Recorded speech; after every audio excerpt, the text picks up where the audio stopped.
Human values में संयम और स्वास्थ्य ये एक इम्पॉर्टेंट चैप्टर है, और संयम और स्वास्थ्य किस तरीके से हमें हेल्प करता है चीज़ों को समझने में, या किस तरीके से हम संयम और स्वास्थ्य को समझ सकते हैं। ठीक है, जब हम संयम की बात करते हैं, जब हम स्वास्थ्य की बात करते हैं, तो संयम शब्द से हमारा मतलब केवल सेल्फ कंट्रोल से है। जैसे हम लोग उस दिन एक लंबी चौड़ी बात करी थी कि व्रत क्या होता है, उपवास क्या होता है, किस तरीके से व्रत रखने का क्या फ़ायदा है, उपवास रखने का क्या फ़ायदा है ना।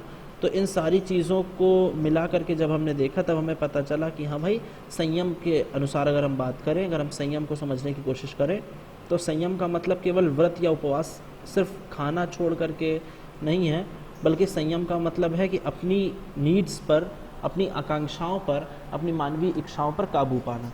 और अगर हमने अपनी मानवीय इच्छाओं पर काबू पा लिया, तो ये भी तो एक प्रकार का जो है हमारा नीड्स हैं, जिन्हें कि हमें अपने किस तरीके से पूरा करना है, ये हमें संयम बताता है ना। तो संयम की जब भी बात होगी, तो संयम केवल एक ऐसी प्रक्रिया है जो कि हमें सेल्फ रेगुलेशन, जैसे कि हम कहते हैं, है ना, सेल्फ रेगुलेशन करना सिखाता है। सेल्फ रेगुलेशन क्या होगा? It is the feeling of responsibility in the self for nurturing, protection and right utilization of the body. ये लाइन हम लोगों ने देखी थी। मतलब क्या होगा कि ये एक ऐसी फीलिंग है, या फिर ये एक ऐसी प्रक्रिया है जिसके माध्यम से हम स्वयं को पोषित करते हैं, नर्चरिंग करते हैं, प्रोटेक्शन करते हैं, मतलब खुद को बचाते हैं और अपने शरीर का सही इस्तेमाल करते हैं। ये बात हमने देखी थी कि it is the feeling of responsibility in the self for nurturing, protection and human right utilization of the body. और अगर एक बार जब हम इस चीज़ को समझ जाते हैं, once I realize that the body is my instrument and the body needs nutrition, जब हमें ये पता चल गया कि भाई बॉडी को हमें संभालना है और बॉडी का जो हम न्यूट्रिशन करेंगे वो हमारे लिए ही है, वो हमारे लिए ही हेल्पफुल साबित हो सकता है। ठीक है, तो इसके लिए हम देखेंगे कि प्रोटेक्शन फ्रॉम द एनवायरनमेंट कैसे करना है, बॉडी का प्रॉपर यूटिलाइजेशन कैसे करना है ना, और किस लिए करना है। I naturally develop a feeling of responsibility towards my body. और हम ये पूरी प्रक्रिया की, जो सेल्फ एक्सप्लोरेशन का जो प्रोसेस होगा, इस प्रोसेस के दौरान एक नेचुरल प्रक्रिया हमारे पास आ जाएगी, एक प्राकृतिक रूप से हमें पता चल जाएगा कि हमें अपने बॉडी को बचाना है, अपने बॉडी का रक्षण करना है ना। बात समझ में आ रही है? किस तरह की नोटिस भेज दी किसी ने? ये पेपर किसने भेजा है तुम लोगों को?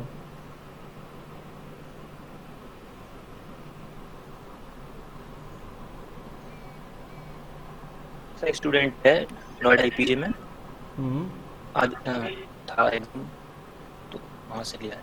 ओके सर इसमें कुछ ऐसे टर्म है जो हमने कभी पढ़ी भी, लाइक ये जो एसएसडी कुछ। हाँ, ये नेक्स्ट क्लास में इसी पर डिस्कस होगा। हो सकता है आज ही डिस्कस पढ़ा तो सब बता देना आप एक बार। हाँ, नहीं मैं देख लूँगा। ओके, एक बार अगर हमने ये रियलाइज़ कर लिया कि बॉडी हमारा इंस्ट्रूमेंट है और बॉडी को न्यूट्रिशन की ज़रूरत है, दूसरों से बाहरी इन्वायरमेंट से बचाने की ज़रूरत है, तो हम ये समझ जाएंगे कि ये और तब हम समझेंगे कि सही तरीका क्या है और what is the purpose of protecting our body, है ना। This feeling of responsibility developed in I is संयम। तो जो ये पूरी भावना आती है खुद को बचाने की, क्योंकि हमें ये पता है कि हमें पिज़्ज़ा बर्गर खाना अच्छा तो बहुत लगता है, लेकिन ये हमारे शरीर को नुकसान पहुंचा सकता है, इसलिए हम पिज़्ज़ा बर्गर नहीं खाएंगे। तो हमने क्या किया? अपने बॉडी को प्रोटेक्ट किया ना भाई। हमने खुद पर एक अनुशंसा लगाई ना कि अगर ऐसा नहीं करेंगे, अगर ऐसा करेंगे तो बॉडी को नुकसान होगा, इसलिए बॉडी को उस नुकसान से बचाने के लिए हमने क्या किया? उस नुकसान से बचाने के लिए हमने पिज़्ज़ा बर्गर नहीं खाया, हमने कोल्ड ड्रिंक नहीं पी, और हमारी बॉडी सेफ हो गई। तो ये पूरी एक ऐसी प्रक्रिया है जिसके माध्यम से हम क्या करते हैं? हम अपनी बॉडी का रक्षण करते हैं। अब इसके बाद आ जाता है स्वास्थ्य, है ना, क्योंकि जितना मैंने लिखवाया था लास्ट क्लास में, उसके आगे के अगर हम आगे देखें तो उसके आगे आ जाता है स्वास्थ्य, है ना। स्वास्थ्य क्या होता है? It is the condition of the body where every part of the body is properly performing its expected function. मतलब ये एक स्वास्थ्य का मतलब, हम आपसे पूछें कोई भी व्यक्ति स्वस्थ है या फिर नहीं है, ये आप कैसे तय करेंगे? बताइए। कोई भी व्यक्ति पूरी तरीके से स्वस्थ है या फिर नहीं है, ये हम कैसे तय करेंगे? ये हम ऐसे तय करेंगे कि जब वो फिजिकली, वेरी गुड, जब वो फिजिकली फिट होगा। तो इसके बिहेवियर से और फिजिकली फिट होने की परिभाषा क्या है? या फिर फिजिकली फिट कैसे होगा ये भी बता दो जरा। कब हम किसी को कहेंगे कि वो फिजिकली फिट है और कब कहेंगे कि वो फिजिकली फिट नहीं है।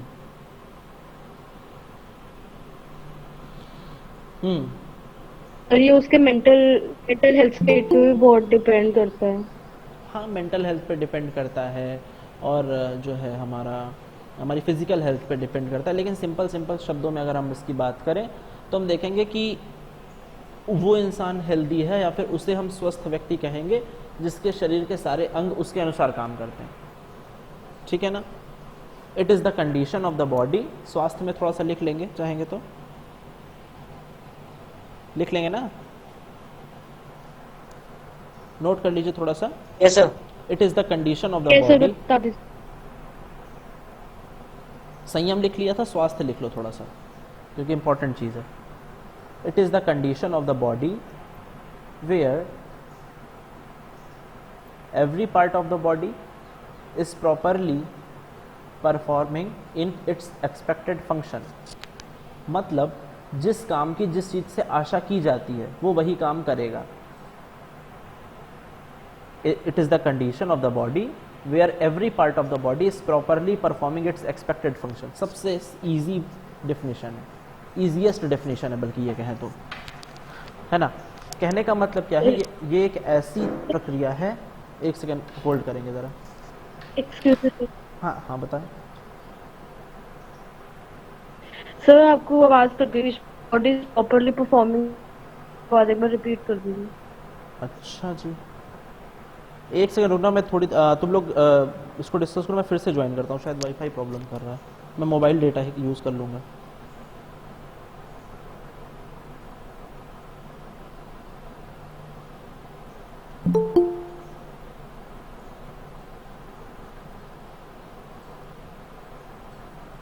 अब आ रही है आवाज़ मेरी? Yes sir. अच्छा, पता नहीं मुझे ऐसा क्यों हो रहा है, जबकि स्पीड तो अच्छी आ रही है। खैर, हमने देखा कि संयम और स्वास्थ्य क्या है। संयम तो हमने देख लिया था। स्वास्थ्य यह है कि it is the condition of the body where every part of the body is properly performing its expected function. मतलब ये एक ऐसी प्रक्रिया है जब शरीर के सारी चीज़ें, भाई आँखों का काम है देखना तो आँख देखेगी, है ना। अब अगर आँख कोई और काम करने लगे तो इसका मतलब स्वस्थ नहीं है ना। अगर आँख अपना काम ढंग से नहीं करती है तो इसका मतलब आँख ठीक नहीं है। बात समझ में आ रही है। जिस शरीर के जिस पार्ट का जो काम है, अगर वो काम वो पार्ट नहीं कर रहा तो इसका मतलब आप ठीक नहीं है। यही तो है इसका मतलब। आवाज आ नहीं रही मुझे लग रहा है। यस सर, आ रही है। ठीक मतलब वो ठीक ठीक ठीक। तो हमने देख लिया कि भाई अगर पूरी तरीके से हम स्वस्थ हैं तो हमारे शरीर के सारे जो अंग हैं वो वही काम करेंगे जो हम चाहते हैं। भाई अगर हार्ट का काम बीट करना है, पंप करना है, और हार्ट अपना काम ठीक से नहीं कर रहा है तो क्या हम स्वस्थ हैं? अगर हार्ट अपना काम ठीक से नहीं कर रहा है तो हम स्वस्थ नहीं है इसका मतलब। और जब हम स्वस्थ नहीं हैं तो स्वस्थ इसी से पता लगा सकते हैं। भाई आपकी आंखों का काम है एकदम साफ साफ देखना, लेकिन आपकी आंखें कुछ दिनों से क्या आपको प्रॉब्लम हो गई है? कुछ दिनों से आपको प्रॉब्लम ये है कि आपकी आंखें साफ देख नहीं पाती हैं। तो आपको पता चल गया कि हाँ आंखें साफ देख नहीं रही, इसका मतलब आंखों में कुछ प्रॉब्लम है। मतलब जब हमारे शरीर का कोई अंग वो वैसे काम नहीं करता जैसे कि उसे करना चाहिए, तब हम पता लगा लेते हैं कि हाँ हम अस्वस्थ हो चुके हैं। हमारे शरीर का टेम्परेचर 98 रहना चाहिए, लेकिन अगर वो ज़्यादा है तो हमें पता चल जाता है कि हम अस्वस्थ हो चुके हैं, हम बीमार हो चुके हैं। बात समझ में आ रही है? आगे बढ़ते हैं और देखते हैं कि इसके आगे लिखेंगे this leads to harmony with in the body and the body become perfectly fit for use by the I.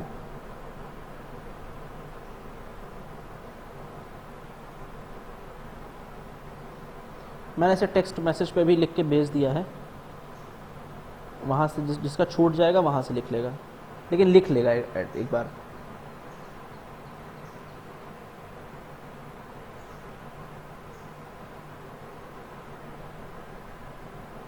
This leads to harmony within the body and the body becomes perfectly fit for use by the eye।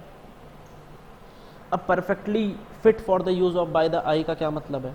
इसका मतलब ये है, कई बार ऐसा है कि आपका काम है, मेरा काम है क्लास पढ़ाना, मेरा काम है क्लास को टीच करना, लेकिन हुआ क्या कि जो मेरी आई थी, अब यहाँ पर थोड़ा सा पीछे जाएंगे, जो लास्ट लेक्चर्स में हमने बात करी है आई एंड द ह्यूमन बॉडी की, याद आ रहा है कुछ? को existence of I and the human body.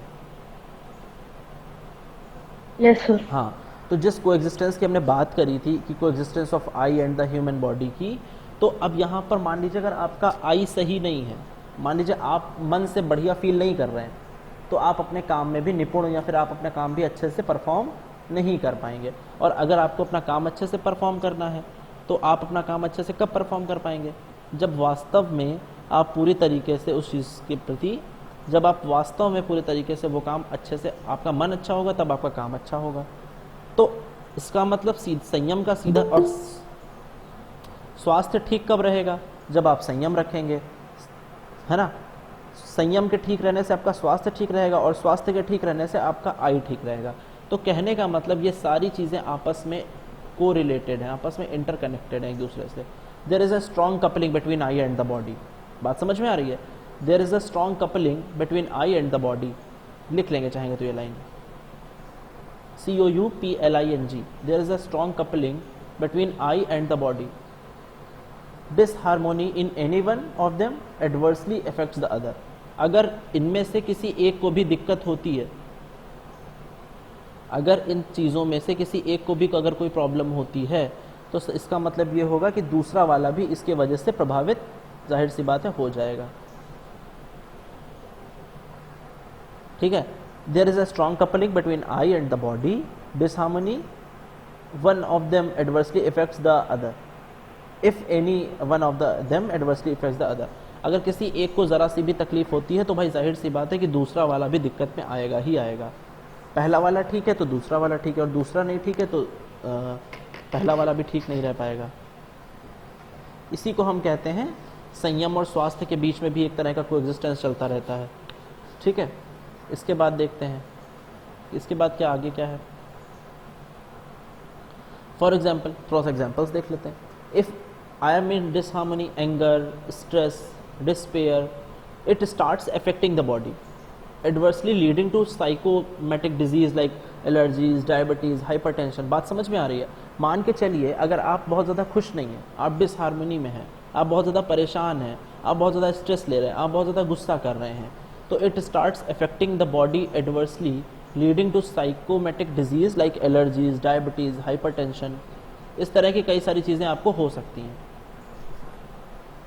जब आप संयम नहीं रखेंगे आपका स्वास्थ्य खराब हो जाएगा, और जब आपका स्वास्थ्य खराब हो जाएगा तो आपका आई प्रभावित होगा, और जब आपका आई प्रभावित होगा तो you can not feel better, और आपके जो बॉडी और ह्यूमन माइंड के बीच में जो कोएग्जिस्टेंस चल रहा था अभी तक, वो और कंटिन्यू नहीं हो पाएगा। ठीक है ना।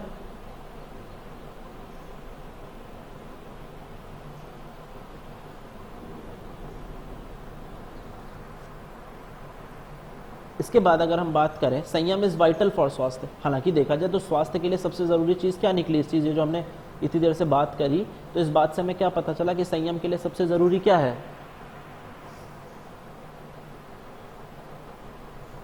संयम के लिए सबसे ज़रूरी चीज़ जो है वो है आपका स्वास्थ्य, है ना। अगर आपका स्वास्थ्य ठीक नहीं है तो अगर आपने संयम नहीं रखा है तो आपका स्वास्थ्य खराब हो जाएगा, और जब आपका स्वास्थ्य खराब हो जाएगा तो आप एक अच्छी हेल्थ नहीं जी पाएंगे। अच्छी हेल्थ नहीं जी पाएंगे तब आप चिड़चिड़े हो जाएंगे, डिप्रेशन का शिकार हो जाएंगे, स्ट्रेस का शिकार हो जाएंगे, एंजाइटी हो जाएगी आपको, है ना। दूसरा क्या है? दूसरा है similarly if there is any strong disturbance in the body in the form of severe pain, illness, है ना। मान लीजिए हम आपसे कहते हैं कि यार एक ड्राइंग बना दो, मान लो कोई लड़की है क्लास में, ड्राइंग बहुत अच्छी बनाती है ना, या क्राफ्ट का काम बहुत अच्छा करती है, वो बहुत बढ़िया कटिंग करती है, लेकिन हमने देखा कि अब पता चला उसकी तबीयत नहीं ठीक है तो वो अच्छे से काम नहीं कर पाएगी, भले वो कितनी अच्छी पेंटिंग बना लेती हो, लेकिन उस समय उससे पेंटिंग नहीं बनेगी क्योंकि उसका दिमाग कहाँ पर है? उसके स्वास्थ्य में है। Similarly if there is any strong disturbance in the body in the form of severe pain, अगर उसको किसी भी तरह का दर्द है, किसी भी तरीके की बीमारी है, किसी भी तरीके का रोग है, it distracts I from its normal function. तो जो उसके नॉर्मल फंक्शंस थे, ये इंपॉर्टेंट है, चाहेंगे तो लिख लेंगे। लिखा है किसी ने कि नहीं? सर बोल दीजिए एक बार दोबारा। अच्छा, मैं इसको भी टेक्स्ट पे लिख के भेज देता हूँ, फिर भी बोल भी देता हूँ। If I am in this sir harmony, if I am in this harmony,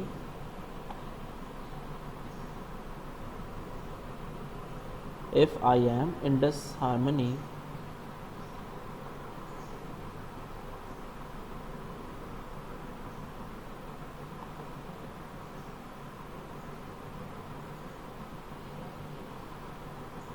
देखो मैंने कमेंट सेक्शन में लिख दिया, इसको नोट कर लो अपनी कॉपी पे। If I am in disharmony, anger, stress, despair, etc., it starts affecting the body adversely, leading to psychosomatic disease like allergies, diabetes, hypertension, है ना। Similarly if there is any strong disturbance in the body, मतलब आपका आई दिक्कत में हो या फिर चाहे आपकी बॉडी दिक्कत में हो, दोनों एक दूसरे पर प्रभाव डालेंगी ही डालेंगी। आपका आई, आपकी बॉडी में दिक्कत है तो आपका आई प्रभावित होगा, और जब आपके आई में दिक्कत है तो आपकी बॉडी प्रभावित होगी, ठीक है ना।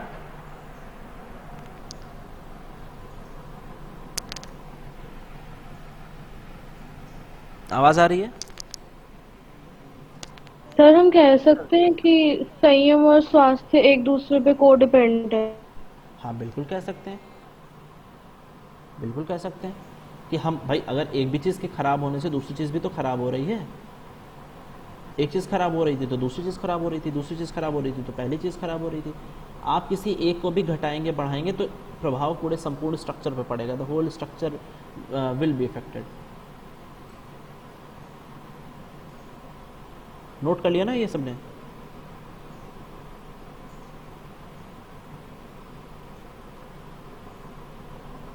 ये लिख लेना, इसको स्क्रीनशॉट और नोट्स कॉपी अगर ये सब करने के चक्कर में मत रहना, क्योंकि ये सब टेक्निकल चीज़ें जो होती हैं रह जाती हैं। नोट कर लोगे अच्छा रहेगा। बेसिक बात यह है कि अगर आप परेशान हैं तो आपका आई काम नहीं करेगा, और आपका आई परेशान है तो आप सही से काम नहीं कर पाएंगे, है ना। जैसे मैंने बताया, there is any strong disturbance in the body in the form of severe pain, illness, है ना, तो it distracts I from its normal function. तो जो आप नॉर्मल फंक्शन में काम कर रहे थे, अब आप वो काम नहीं कर पाएंगे, अब आप वो काम अच्छे से नहीं कर पाएंगे, है ना। तो हमें ये पता चला, हैंस संयम इज वाइटल फॉर स्वास्थ्य। इफ देयर इज संयम, a good health can be insured, and if there is no संयम, a good health can be lost. अब देखो इसमें सब कुछ लिखवाने वाला तो है नहीं, आराम से अपने आप तुम लोग इसको सुन लो और आराम से लिख लोगे, इससे आंसर आएगा, मुझे पता है, सब काबिल है। हैंस संयम इज वाइटल फॉर स्वास्थ्य। इफ देयर इज संयम, a good health can be insured. अगर संयम है तो भाई मैं दावा कर सकता हूँ जो व्यक्ति संयम से रहता होगा उसकी हेल्थ भी अच्छी होगी। और मैं दावा कर सकता हूँ कि अगर कोई व्यक्ति संयम के साथ नहीं रहता है, कुछ भी खा लेता है, कुछ भी पी लेता है, कहीं भी चला जाता है ना, बिल्कुल ध्यान नहीं रखता है अपनी सेहत का, तो भाई जाहिर सी बात है अ good health can be lost, वो एक अच्छी सेहत को खो देगा। तो अच्छी सेहत कैसे पाई जा सकती है? संयम के द्वारा। अब बात आ रही है कि संयम रखते क्यों नहीं है भाई, अगर संयम इतनी अच्छी चीज़ है तो। आवर स्टेट टुडे, क्यों नहीं रखते संयम, ये भी तो पूछेगा इंसान कि संयम क्यों नहीं रखते। तो संयम ना रखने का जो सबसे बड़ा एक कारण है वो ये है कि lack of responsibility towards body.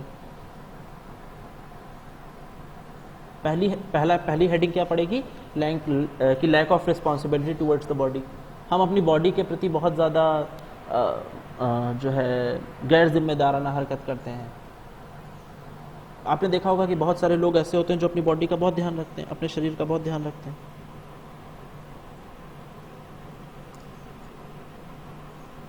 Yes sir, है ना। लेकिन बहुत सारे लोग ऐसे भी होते हैं जो बिल्कुल अपने शरीर का ध्यान नहीं रखते, कुछ भी कैसे भी कर लेते हैं।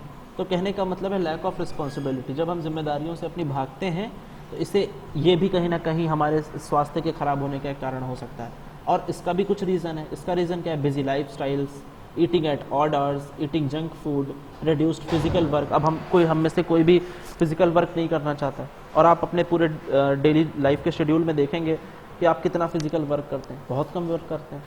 Carving for pleasant body sensation like tasty foods, drinks etcetera. और जिसके कारण क्या होता है, उसका परिणाम क्या निकलता है?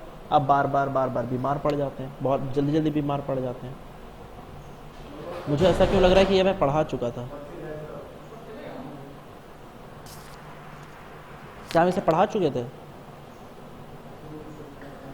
यस सर, पढ़ाया था। पढ़ाया था ना?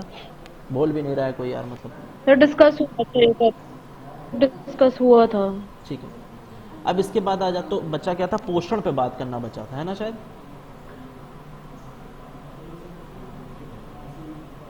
पोषण क्या है इस बारे में बात करना था हमें, है ना? Nutrition of the body.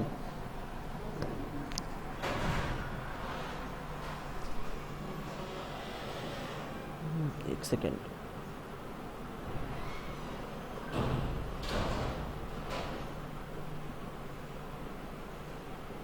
ये हो चुका था कि बार बार इसके लिए हमें क्या करना चाहिए, हमें कंट्रोल करना चाहिए, थोड़ा सा कंट्रोलिंग रेगुलेटिंग ये पढ़ चुके थे हम लोग। इसके बाद आ जाता है कि अब क्या हो गया, संयम हो गया, स्वास्थ्य हो गया, और ये जो पूरी तरीका जो हम अपना रहे हैं न्यूट्रिशन का, इसे हम कहते हैं पोषण। पोषण प्राप्त करना, ये हेडिंग डालेंगे कि नर्चरिंग ऑफ द बॉडी, पोषण। नर्चरिंग ऑफ द बॉडी, और ब्रैकेट में लिख लेंगे पोषण, POSHAN, पोषण।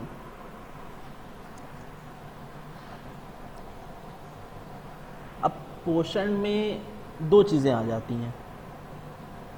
पहली चीज़ आ जाती है पोषण। पोषण तो एक पहली चीज़ हो ही गई, और पोषण में दो चीज़ें कौन सी आती हैं, आहार और संरक्षण। इसको भी इंग्लिश में ही लिखेंगे, AHAR आहार हो जाएगा, और संरक्षण भी जैसे मैसेज वाली लैंग्वेज में लिखते हैं वैसे लिख लेंगे,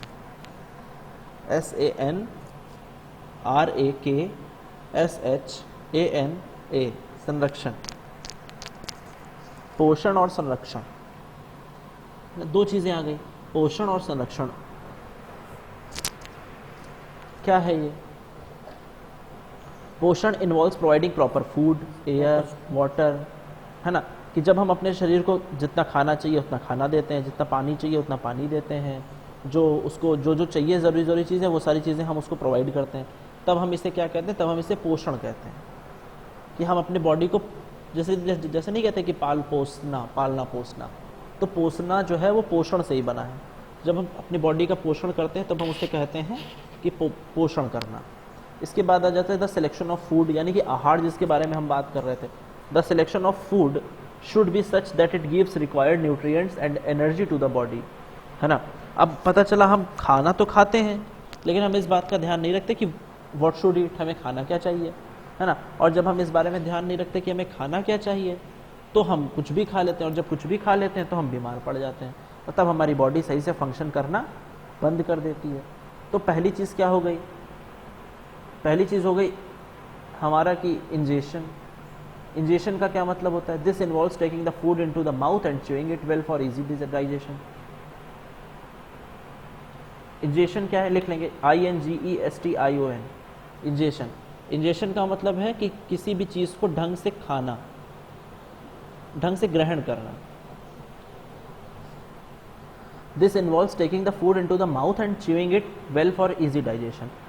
कुछ लोग होते हैं बहुत जल्दी जल्दी खाना खाते हैं, तो जल्दी जल्दी खाना अगर खाइएगा तो क्या होगा, बीमार पड़ जाएंगे आप, अगर बहुत जल्दबाजी में खाना खाएंगे। फिर आ जाता है हमारा डाइजेशन।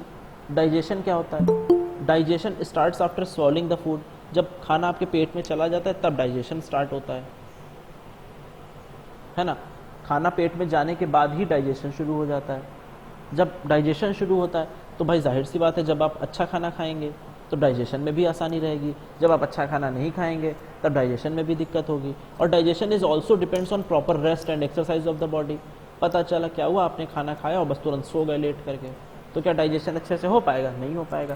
क्यों नहीं हो पाएगा? क्योंकि आपने खाने की जो एनर्जी आपने ली थी, आप खाना तो आपने बहुत अच्छा खाया था, लेकिन आपने उसकी एनर्जी जो बनी वो उसको कहीं पर यूज़ ही नहीं किया, तो आपके फैट बढ़ने की समस्या हो जाएगी, या फिर इस तरह से कई सारे प्रॉब्लम्स आपको फिजिकल और हो सकता है आप मेंटली भी थोड़ा सा खाने पर ज़्यादा ध्यान देने लगें और बाकी सारे कामों से आप डिस्ट्रैक्ट हो जाएं। दूसरी बात क्या आ सकती है? दूसरी बात होती है कि फूड कंज्यूम। हाँ बोलो सर। डाइजेशन डिपेंड्स अपॉन की। अच्छा ये बोलना है, digestion depends upon proper rest and exercise of the body. Digestion is also depends on proper rest and exercise of the body. क्योंकि जो भी फूड हमने कंज्यूम किया है, पता है क्या किया करो ना, पॉइंट्स वाइज जो इंपॉर्टेंट लगा करे उसे नोट करते जाया करो, इससे तुम ही लोगों के नोट्स तैयार हो जाएंगे। क्योंकि इन सब चीज़ों के बारे में मैटर मिलना तो भाई थोड़ा सा मुश्किल है ही, है ना। क्या है कि digestion starts after swallowing the food, digestion also depends on proper digestion, sorry proper rest and exercise of the body. क्योंकि और क्यों ऐसा है, क्योंकि जो फूड आपने कंज्यूम किया है should be at proper intervals and with proper posture and right quantity.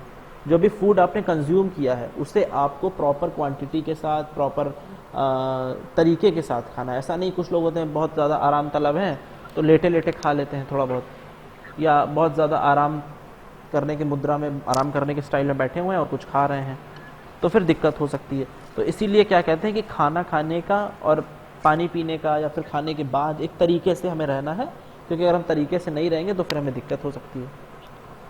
तो ये दो चीज़ें हो गई। भाई पहला हेडिंग क्या थी हमारी, पोषण। पोषण के अंतर्गत दो चीज़ें कौन सी हो गई, इंजेशन और डाइजेशन। और तीसरी चीज़ आ जाती है एक्सर्शन, सॉरी एक्सक्रीशन,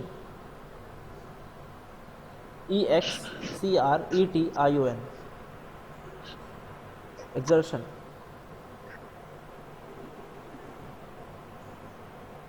excretion.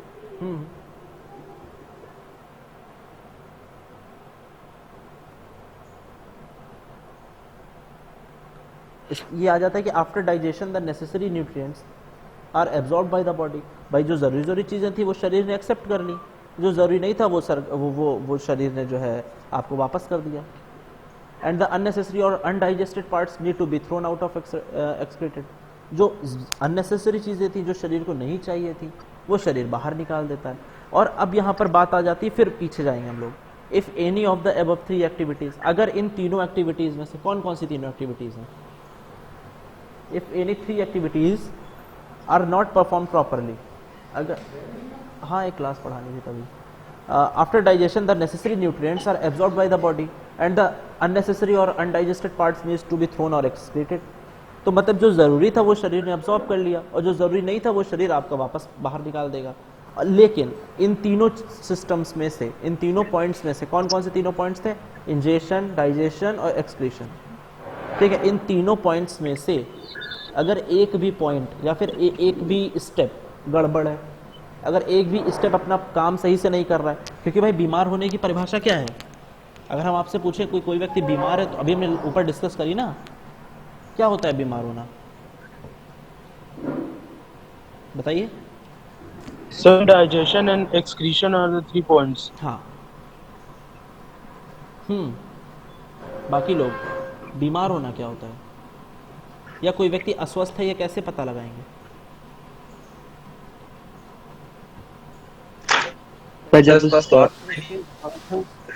काम ना करे तो। हाँ, योगेंद्र सही बता रहा है। जब कोई बॉडी का कोई पार्ट सही फंक्शनिंग नहीं करेगा, तब वो जो है तब हम कहेंगे बीमार है। जब कोई बॉडी का पार्ट सही से फंक्शनिंग नहीं करेगा तभी तो हम उसे बीमार कहेंगे। अगर पूरी बॉडी सही से फंक्शनिंग कर रही तब वो बीमार कहेंगे ही नहीं उसे। तो इसका मतलब ये है कि अगर इनमें से कोई भी पार्ट या कोई भी प्रोसेस, इंजेशन हो, डाइजेशन हो, एक्सक्रीशन हो, इनमें से किसी पार्ट में भी अगर कोई गड़बड़ी आती है तो इसका मतलब ये हो जाता है कि वो व्यक्ति ठीक नहीं है, वो व्यक्ति बीमार है, वो व्यक्ति अस्वस्थ है। ठीक है, if any of the above 3 activities are not perform properly it affects the body adversely and causes several health problems, और जिसके कारण हमें कई प्रकार की शारीरिक समस्याएं हो सकती हैं। ठीक है, यहां तक बात समझ में आ गई? सर म्यूजिक बहुत बस आ रहा है सर। म्यूजिक बहुत आ रहा है सर रुक रुक के आ रहा है। अच्छा, रुक रुक के आ रहा है, ऐसा तो नहीं होना चाहिए यार। So we can't hear it clearly, sir. Okay okay okay okay, एक सेकंड रुको, फिर हम कुछ करते हैं। Sir, clear. अच्छा, कुछ लोगों को नहीं आ रहा है यार, रुको हम थोड़ा सा करीब में बैठ जाते हैं, एक सेकंड रुकना। कर दो। नहीं, मैं दूसरे रूम में बैठ जाता हूँ, शायद इस वजह से नहीं आ रहा होगा।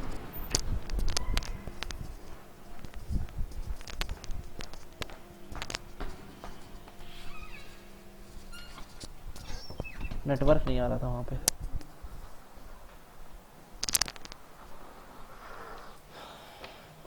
अब सही है? Yes sir. एकदम साफ आवाज आ रही है?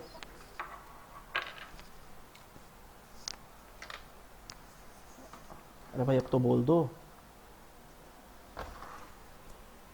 सर ठीक हाँ ठीक सर आ रही है। ठीक ठीक ठीक। मलाई आवाज आ रही है सर एकदम। एकदम खतरनाक। चलो सर ठीक है। तो कहने का मतलब ये था हमारे कि जब हम बात कर रहे थे कि पोषण, पहले हमने बात करी स्वास्थ्य की, फिर पहले हमने बात करी संयम की, फिर हमने बात करी स्वास्थ्य की, और स्वास्थ्य की बात करने के बाद हमने देखा कि जो और चीज़ें ज़रूरी थी वो कौन कौन सी थी। पोषण, है ना। तो ये जो हिंदी वाले टर्म्स है ना, अगर ये आप हेडिंग डाल डाल के लिखेंगे तो नंबर बहुत अच्छे मिलेंगे। मतलब कौन कौन से टर्म्स हैं? पहला तो है आपका संयम, दूसरा है आपका स्वास्थ्य, तीसरा है आपका पोषण। और पोषण के अंतर्गत 3 चीज़ें, इंजेशन, डाइजेशन और एक्सक्रेशन। और इसके बाद, और इन तीनों में से अगर एक भी प्रक्रिया बढ़िया काम नहीं कर रही है तो इसका मतलब आप बीमार हैं, आपके शरीर सही से फंक्शनिंग नहीं कर रहा है, आप स्वस्थ नहीं हैं। ठीक है। तो इसके लिए हम क्या करेंगे? इसके लिए हम कोशिश करेंगे कि वो प्रक्रिया ठीक से काम करे, अच्छे से काम करे। और अच्छे से कैसे काम करेगी? जैसे हमने आपसे कहा कि आपने एक नया मोबाइल खरीदा है और वो ज़्यादा दिन तक कब चलेगा? जब आप उसको बहुत सिक्योरली चलाएंगे, जब आप उसको बहुत सही ढंग से इस्तेमाल करेंगे। ठीक है ना। तो इसीलिए इन तीनों सर हम्म सर जो तीसरा हमारा है पोषण, पोषण आहार और संरक्षण लिखवाया था, तो इंजेशन, डाइजेशन और एक्सक्रीशन तो आहार में आएगा ना? ये या पोषण में आएगा आहार और संरक्षण के बच्चा, ये पोषण में आएगा। तो आहार और संरक्षण किसमें आएगा?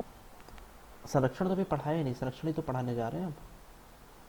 ये पोषण आहार के अंदर आएगा। Okay okay. आहार मेन हेडिंग है, आहार के अंदर एक सब हेडिंग आएगी पोषण, और पोषण के अंदर 3 सब हेडिंग आएंगी, इंजेशन, डाइजेशन और एक्सक्रीशन। और इसके बाद अब जो दूसरी मेन हेडिंग थी हमारी संरक्षण, वो डालेंगे। और संरक्षण को हम कहते हैं प्रोटेक्शन ऑफ द बॉडी, अपनी बॉडी को प्रोटेक्ट करना, प्रोटेक्शन ऑफ द बॉडी। ठीक है ना। प्रोटेक्शन ऑफ द बॉडी क्या है भाई? प्रोटेक्शन ऑफ द बॉडी का मतलब है this involve the selection of proper clothes and shelter for protecting the body from extreme climatic condition and to provide the right amount of exposure of the body to air, water, sunlight, etc. to ensure proper functioning of the body. बहुत easy language में है, बिल्कुल इसमें confuse नहीं होंगे, और इसी को बहुत ध्यान से जो है पढ़ लेंगे, सुन लेंगे, और इसी चाहेंगे तो नोट भी कर लेंगे। मैसेज में आ गया है ये। ठीक है। This involves the selection of proper clothes, shelter for protecting the body. यानी कि संरक्षण में क्या शामिल है? संरक्षण में शामिल है आपको प्रॉपर किस तरीके के कपड़े पहनने हैं, किस तरीके का आपको खाना खाना है ना। And protecting the body from extreme climate condition, और बाहर के वातावरण से आपको अपने शरीर का क्या करना है? संरक्षण करना है। ठीक है। तो इस संरक्षण जब भाई, क्योंकि ये पूरी प्रक्रिया एक साथ चल रही है, संयम की, स्वास्थ्य की, पोषण की, आहार की, संरक्षण की, ये पूरी प्रक्रिया एक साथ चल रही है। तो संरक्षण के माध्यम से आप क्या करेंगे? संरक्षण के माध्यम से आप अपनी बॉडी को प्रोटेक्ट करेंगे।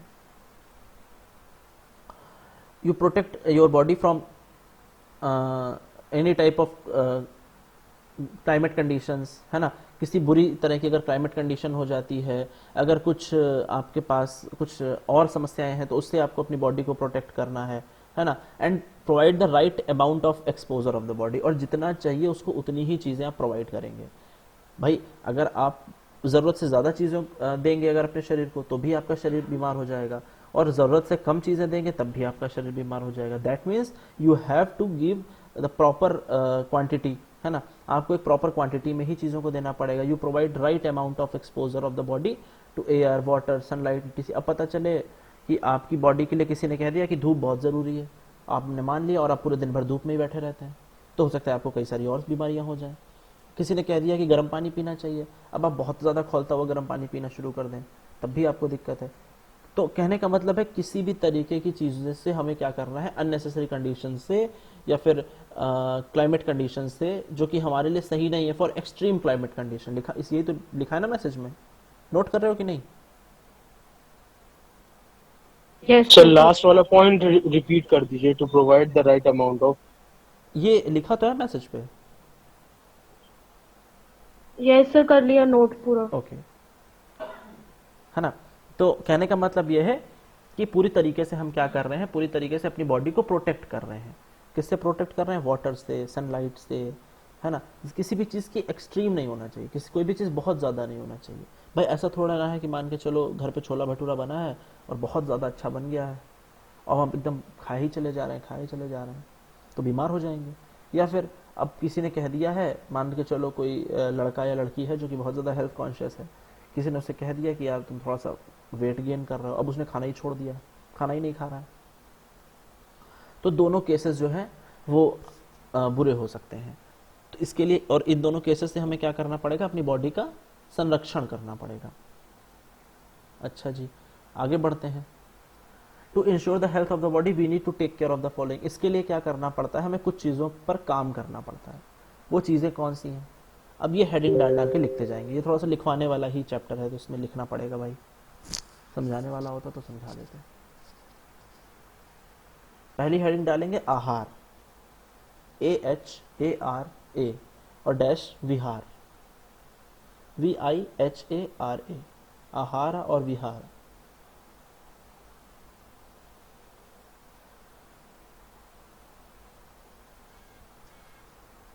आहार और विहार। अब कौन आ रहा है?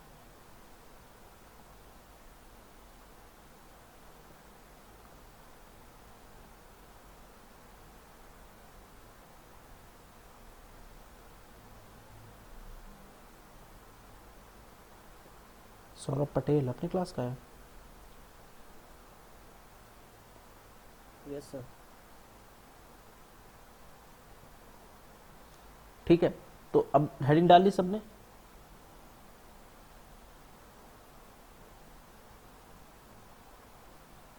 हेडिंग थी हमारी आहार विहार। आहार विहार का मतलब है फूड और अपकीप। Food upkeep. इसमें लिखेंगे the selection of food, the selection of food should be such that it gives required nutrients and energy to the body.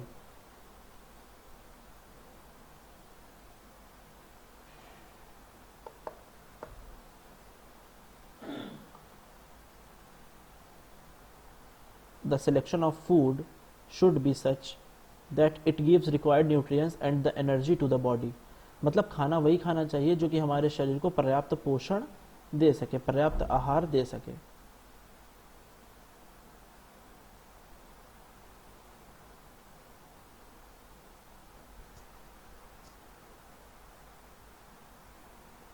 Message पे डेफिनेशन है।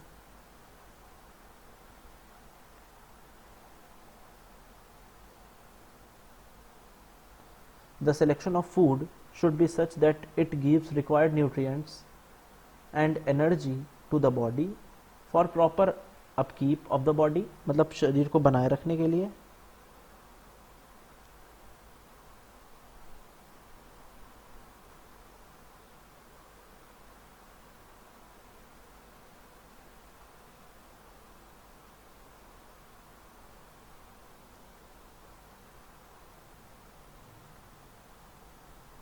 लिख रहे हैं ना?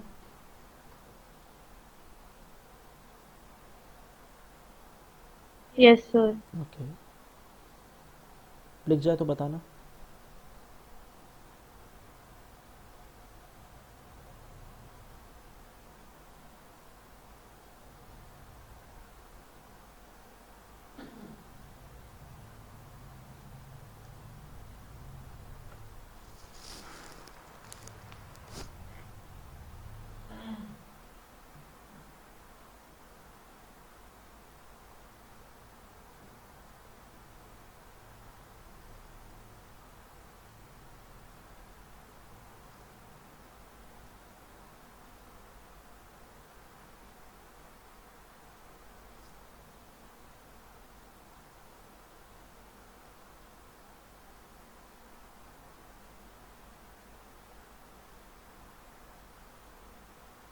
लिख लिया। ठीक है, बाकी सबने भी? Yes sir. ठीक है।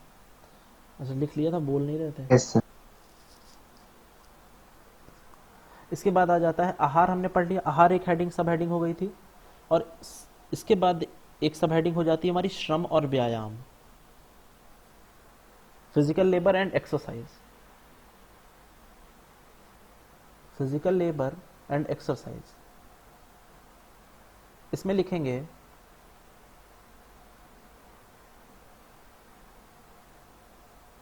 इसमें लिखेंगे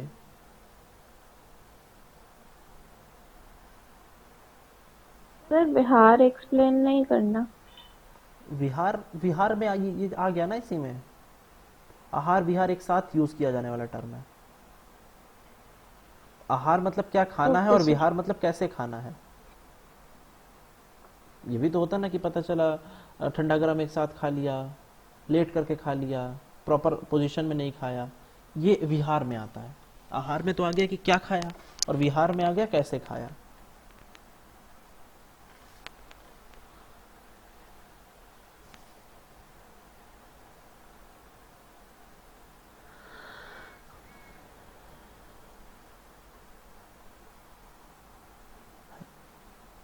सर विहार का मतलब रहने की जगह भी तो होती है बिल्कुल शायद बिल्कुल, से। विहार का मतलब वो भी होती, लिखते नहीं है कि मान लीजिए लिखते तो है प्रखर विहार या फिर मृतिका विहार, इस तरीके से, तो ऐसा लिख सकते हैं। सर विहार मतलब घूमना भी होता हाँ, बिल्कुल, विहार मतलब घूमना भी होता है।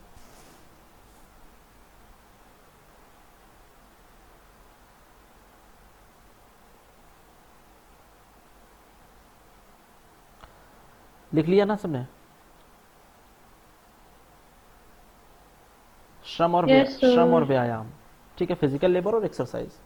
रिक्विसाइट अमाउंट्स, अब इसमें थोड़ा सा एक लाइन है, बस एक लाइन छोटी सी लिख लेंगे।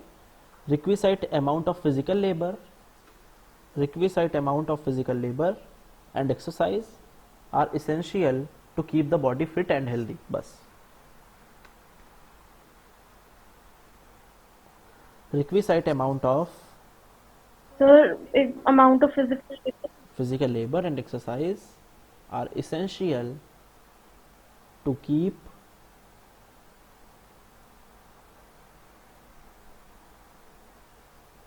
are essential to keep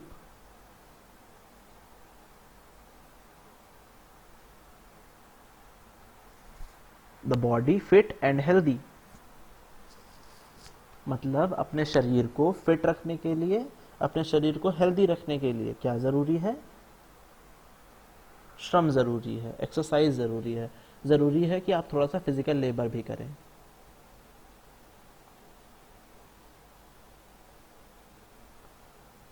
कहने का मतलब ये है कि फिजिकल लेबर भी बहुत ज़्यादा ज़रूरी है हमारे न्यूट्रिशन के लिए, हमारी बॉडी के संरक्षण के लिए, ये भी उसी में शामिल है।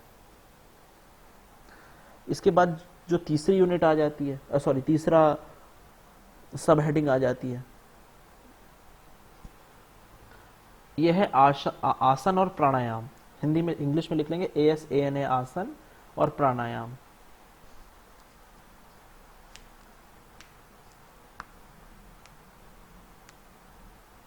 आसन और प्राणायाम,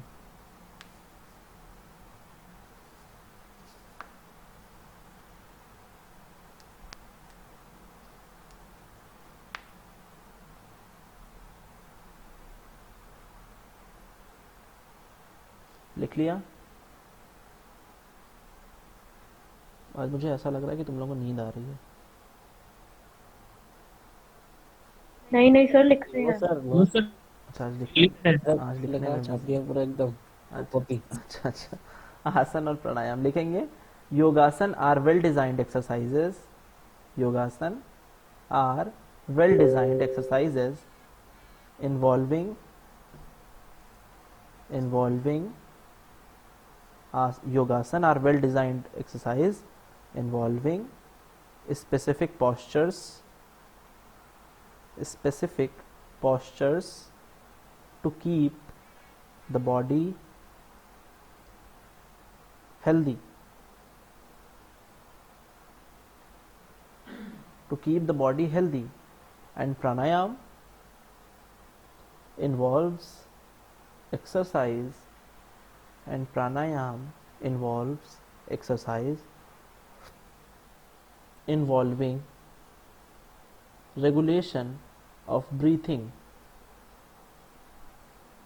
बहुत इंपॉर्टेंट चैप्टर है, इससे काफ़ी क्वेश्चन बनेंगे.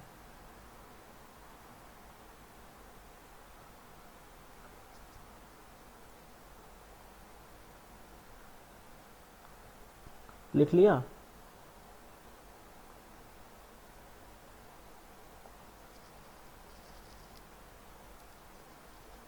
सर एक बार रिपीट कर दीजिएगा. Yogasans are well designed exercises involving specific postures to keep the body healthy, and pranayam involves exercises involving regulation of breathing.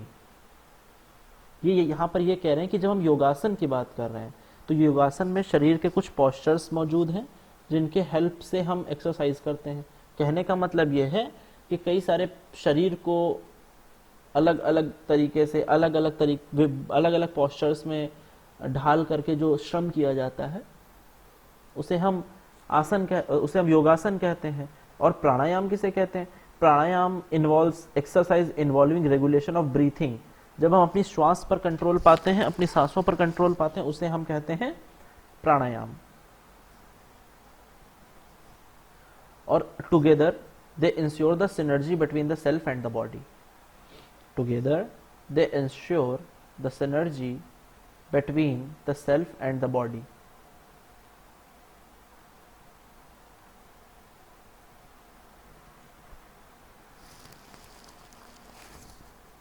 लिख लिया? Sir please repeat. अच्छा, किया तो मैंने, पूरा तो रिपीट किया. चलो फिर से सुनो. Yogasanas are well designed exercises. Yogasanas are well designed exercises. No, sir. Together they ensure. Together After they together they ensure the ensure. synergy. SYNERGY.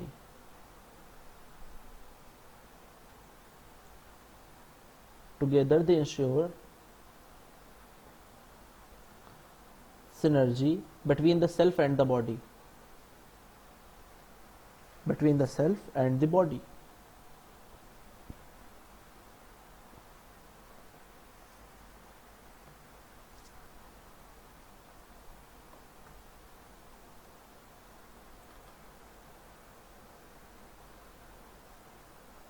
Synergy का मतलब होता है साथ साथ काम करना, दोनों की एनर्जी बनाए रखना, सेल्फ की भी और बॉडी की भी. ठीक है ना?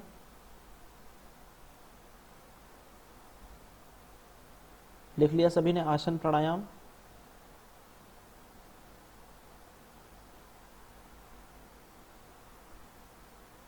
लास्ट हेडिंग और लिख लो, फिर उसके बाद कुछ बताते हैं.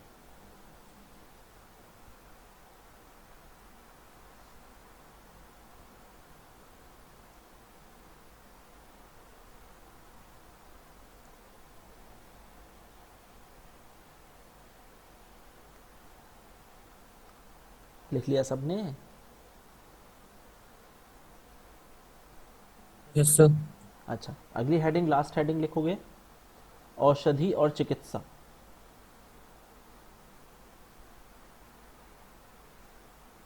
औषधि और चिकित्सा.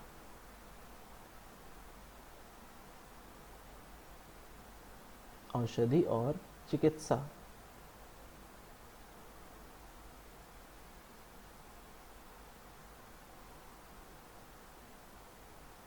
औषधि और चिकित्सा. इसके अंदर लिखेंगे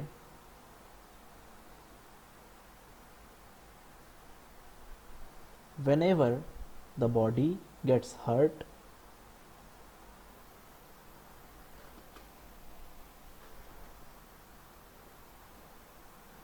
whenever the body gets hurt or experiences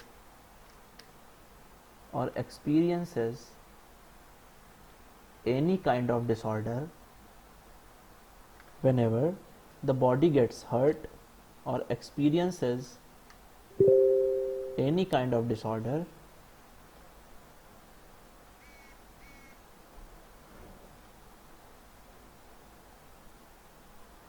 whenever the body gets hurt and experiences any kinds of disorder, we should remember that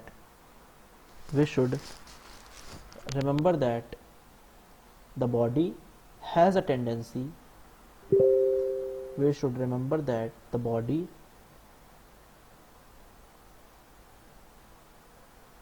has a tendency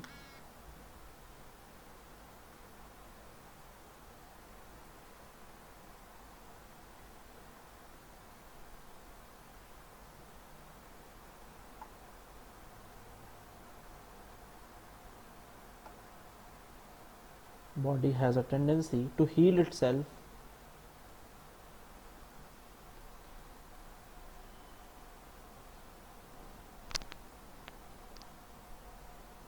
and come back to normal state and come back मैंने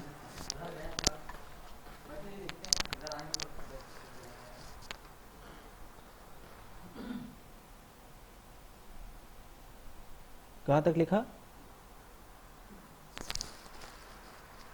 Come back to normal state. Normal state है ना. थोड़ा सा और लिखेंगे. We can attend to such problems by simple veg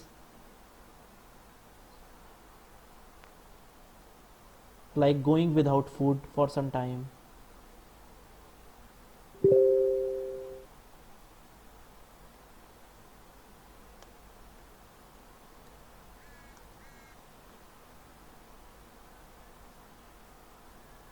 Going without food for some time, going without food for some time, or having a restricted diet,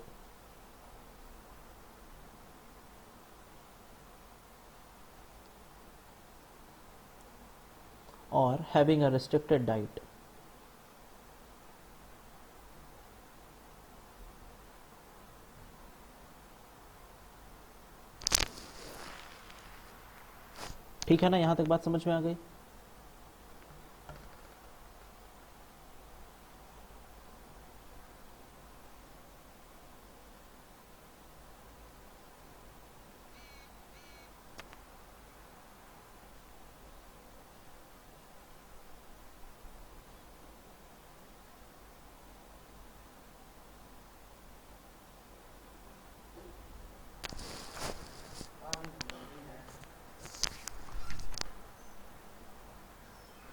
यहां तक बात समझ में आ गई सबको?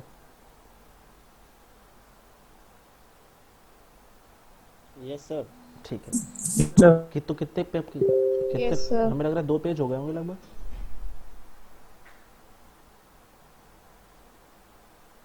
कितना हो गया? आधी है बस.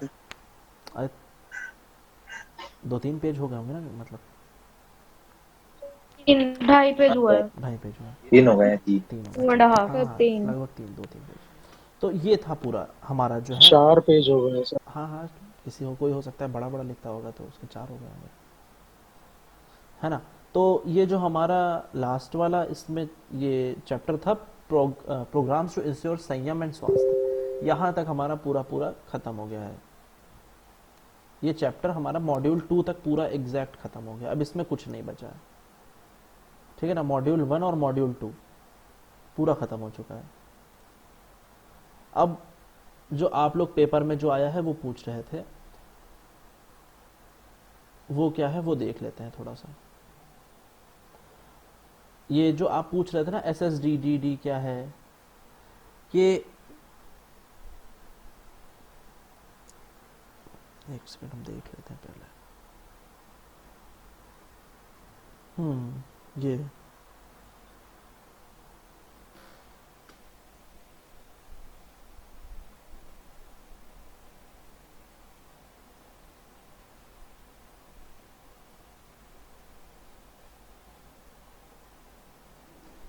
ये बहुत ज़्यादा तो आपके में ये है भी नहीं, मतलब ये शायद सिलेबस भी इसका थोड़ा सा चेंज है, SVDD, SSDD और SSS. लेकिन हाँ फिर भी जो इसका मतलब होता है हम बता देते हैं. ये है आपका सम्मान, समाधान, समृद्धि और सह अस्तित्व। जो एस एस एस होते हैं ये 4 तरीके के होते हैं, सम्मान, समृद्धि, सह अस्तित्व और एक और जो मैंने बोला, ठीक है। SVDD, SSDD, इसी तरीके से अलग अलग कॉम्बिनेशन बिठा बिठा के हम इस चीज़ को बनाते, जैसे जैसे कि सम्मान, विश्वास, और इसी तरह से हमने और 2 चीज़ें बना दी, सार्वभौम व्यवस्था, मतलब V से कुछ बना दिया और D से, ये मिला करके इसको पढ़ा जाएगा, तब SVDD इस तरीके से शॉर्ट में पढ़ा जाएगा। लेकिन आपके सिलेबस में ये बहुत सर हम्म आप ये फुल फॉर्म्स पढ़ाएंगे अभी? नहीं नहीं नहीं, ये अपने सिलेबस में इतना ज़्यादा है ही नहीं। ये सिलेबस हमें लग रहा है किसी दूसरी जगह का है क्या? कहाँ का सिलेबस है भाई ये? सर AKTU का ही है ये। AKTU का ही है सर? हमारा ये सर ये। अच्छा जी।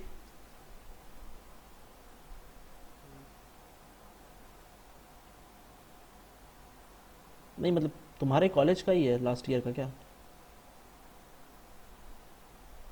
नहीं सर, हमारे कॉलेज के एग्जाम लेट हो रहे हैं ना, बाकी सारे कॉलेज यूपी में हैं, उनके हो गए आज ही का है ये, आज एग्जाम हुआ है।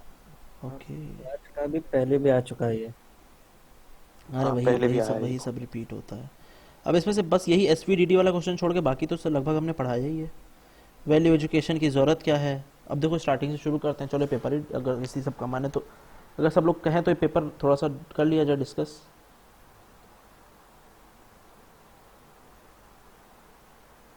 हाँ यस सर, कर लीजिए। ज़रूरी है क्योंकि बिल्कुल सर।